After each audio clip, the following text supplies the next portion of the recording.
Welcome to Democracy Now!, democracynow.org, the War and Peace Report. I'm Amy Goodman. New York Police Commissioner William Bratton has announced he's resigning next month. Over the past 4 decades, Bratton has reshaped modern policing. He served as the New York Police Commissioner twice and as Commissioner of the Boston Police Department and Chief of the Los Angeles Police Department. Bratton was a lead advocate of the so-called broken windows policy that calls for officers to crack down on minor infractions in an attempt to decrease violent crime. While New York City Mayor Bill de Blasio called Bratton's accomplishments extraordinary, critics say Bratton's policies have unfairly targeted communities of color. In a statement, Black Lives Matter co-founder Opal Tometi told Democracy Now!, quote, "William Bratton is the key architect of programs that have terrorized our communities for decades," unquote. Chief Bratton and his policies have faced years of protests and opposition from activists. We'll have more on his resignation after headlines. With less than 100 days left before the November election, President Obama offered his strongest criticism of Republican presidential nominee Donald Trump so far, urging Republican leaders to withdraw their endorsements of his candidacy. In his remarks Tuesday, Obama referred to Trump's recent attacks on Khizr and Ghazala Khan, the parents of the U.S. Marine who died in Iraq. This isn't a situation where you have an episodic gaffe. This is daily and weekly, where they are distancing themselves from statements he's making. There has to be a point at which you say, this is not somebody I can support for President of the United States.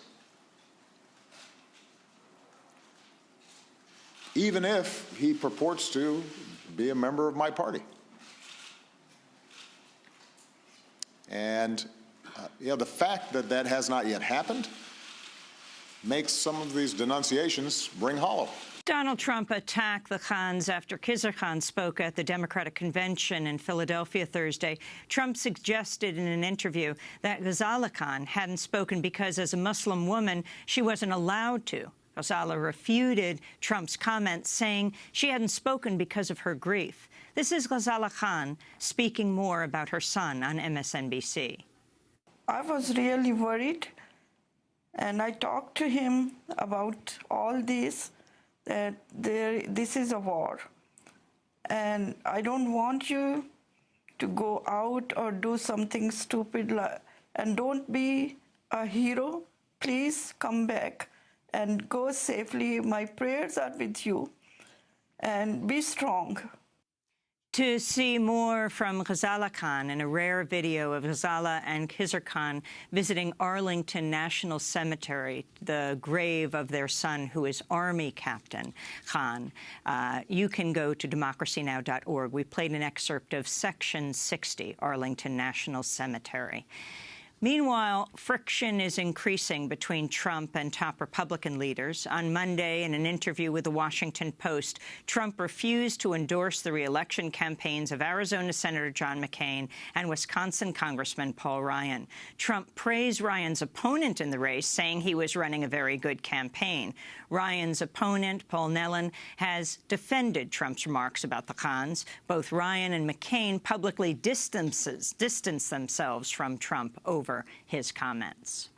Meanwhile, billionaire businesswoman Hewlett-Packard CEO Meg Whitman has said she'll support and campaign for Hillary Clinton. Whitman, an influential Republican fundraiser, called Donald Trump a dishonest demagogue and said she would raise money for Clinton even if she doesn't agree with her on some issues. Donald Trump has continued to suggest he believes the November election may be rigged, pointing to recent court decisions against restrictive voter ID laws in North Carolina and Wisconsin. Trump said Tuesday that the decisions increase the possibility of voter fraud. Trump said, quote, "The voter ID situation has turned out to be a very unfair development. We may have people vote 10 times, he said.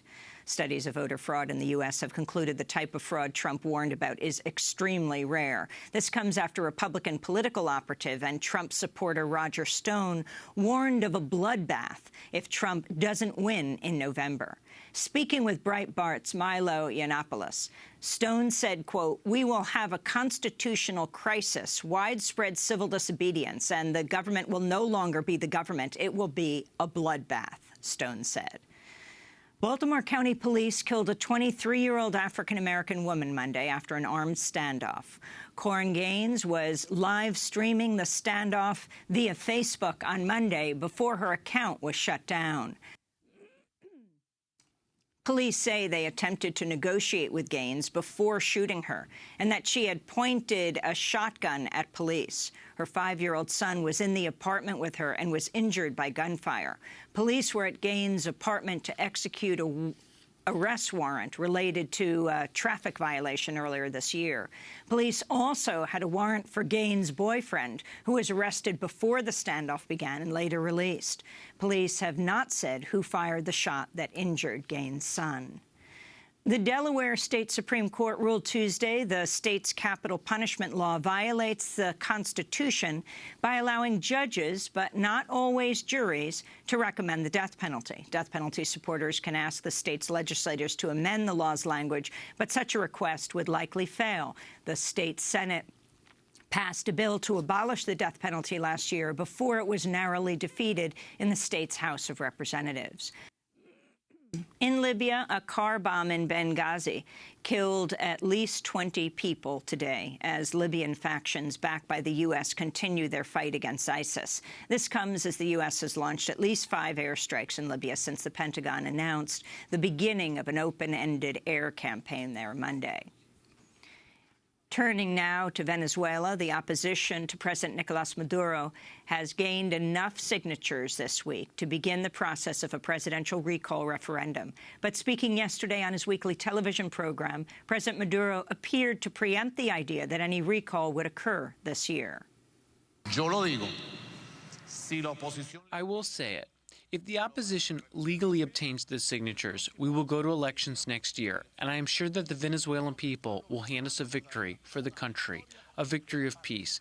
I'm sure that next year, in February, March, or April, we will win that referendum. I am sure because I believe in the love of the people. I believe in history, and I am not here because I came down in a parachute. I'm here because I must complete a mission that was given to me, one I will fulfill for many years, for a long time.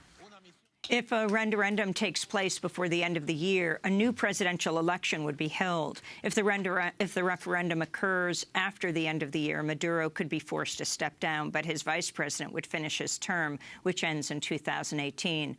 President Maduro's government is under increasing pressure from the opposition as Venezuela faces economic turmoil that's led to hyperinflation and shortages of basic goods. UN Secretary-General Ban Ki-moon has said he'll continue to review whether to keep Saudi Arabia's military on a UN list of militaries that kill children.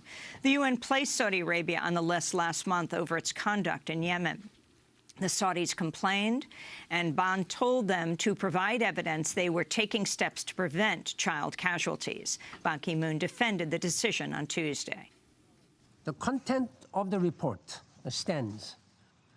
Let me be clear. The report and its annexes may cause discomfort, but that is not the goal in itself. Our aim is to protect the children in danger by ensuring concrete change. The UN says the U.S.-backed Saudi-led bombing campaign in Yemen killed at least 500 children last year.